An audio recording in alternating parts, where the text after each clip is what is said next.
Si j'étais un chat, je me mettrais à chasser des souris. À partir de 4 ans, je dessinais beaucoup, on regardait plein de films d'horreur, enfin c'était bien quoi, je faisais des choses interdites. Quand tu es dans la rue, tu t'habilles comme tu veux et puis les gens ils te regardent, ils rigolent. Fois, je les regarde et je rigole aussi, je me demande, mais, je sais pas, qu'est-ce qui se passe? Aujourd'hui, la femme sénégalaise type, il faut qu'elle ait voilà, son greffage, son petit stack, ses formes qui se voient bien, ses petits talons et tout. Mais défrise-toi, mais ta gueule le greffage, fais un truc. Je sais pas, moi j'aime bien ma coiffure. Hein.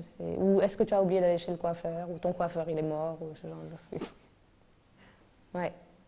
Moi, j'aime pas quand il y a trop d'informations sur ma tête. Les boucles d'oreilles, avant j'en mettais de grosses, mais je suis arrivée à un point où je voulais plus en mettre parce que c'était trop.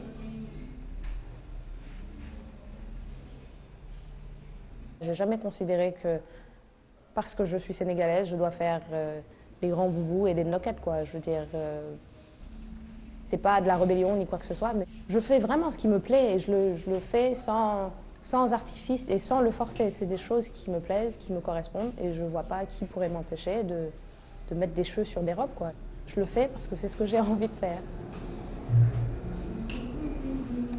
Je tenais vraiment à marquer les univers de chacune de mes collections et de faire en sorte qu'il se passe quelque chose autour et que ce soit pas juste un vêtement, mais que ce soit tout un monde qui soit voilà, mis à la disposition des gens et que ce soit une réelle expérience. Plus que des vêtements, c'est vraiment un moyen de m'exprimer à travers une foultitude de choses qui me passionnent. Et le vêtement, au final, il devient un condensé de toutes ces choses-là, de toutes ces inspirations-là.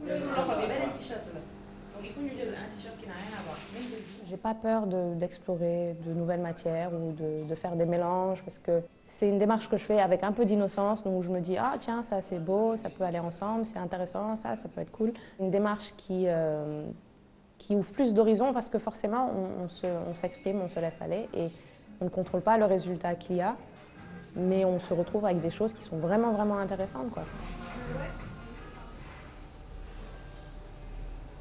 Je faisais beaucoup de dessins avec mon père.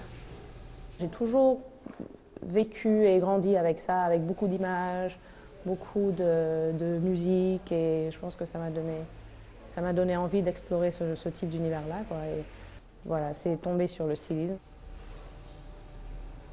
En 2009, j'avais démarré un master en droit privé en janvier. Ça me semblait étrange quoi, d'être là. Je voulais être ni avocate, enfin je voulais plus être ni avocate, ni notaire, ni redresser des entreprises en difficulté, ni quoi que ce soit. Ça m'intéressait plus du tout. Et j'ai décidé de rentrer à Dakar. C'est là que je me suis inscrite à des concours de jeunes créateurs. Voilà, où les choses ont commencé à bouger un peu. C'est de là que c'est vraiment né, je crois. C'est de là que j'ai été sûre que c'est ce que je voulais faire. Je pense que je suis le fruit de mon époque. Hein. On s'intéresse tous à 1 milliard de choses.